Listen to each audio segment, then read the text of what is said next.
नमो नमः. मी वैद्य मेघना बाकरे.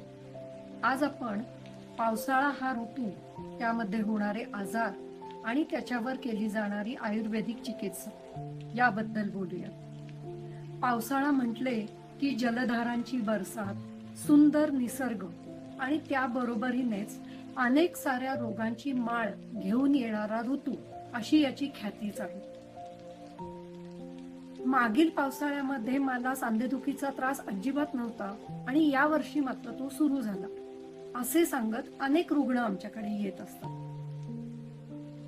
पावसाळा म्हटले की अपचन, पोटदुखी, पोटात गॅसेस होणे, पोटात गुडगुडणे, त्याबरोबरीनेच अनेक रुग्णांना सांधेदुखी, त्याच्यामध्ये खांदेदुखी, गुडघेदुखी याबरोबरीनेच पृष्ठशूल अशासारखे आजार सतत होत असतात. त्याबरोबरीनेच त्वचा रोगांनाही सुरुवात होते.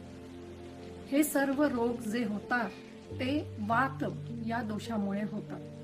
पावसाळ्यामध्ये हा वात दोष खूप मोठ्या प्रमाणात आपल्या शरीरात वाढत असतो आणि तो अनेक आजार निर्माण करीत असतो. या ऋतूमध्ये अभ्यंग आणि बस्ती हे दोन चिकित्सा आयुर्वेदामध्ये सांगितलेल्या आहेत. या दोघांचा विचार आपण पुढील भागात करणार आहोत. यावेळेस सांगितलेली ही आमची माहिती आपल्याला कशी वाटली हे आम्हाला जरूर कळवा आणि आमचा व्हिडिओ लाईक करा आणि सबस्क्राईब करा. धन्यवाद.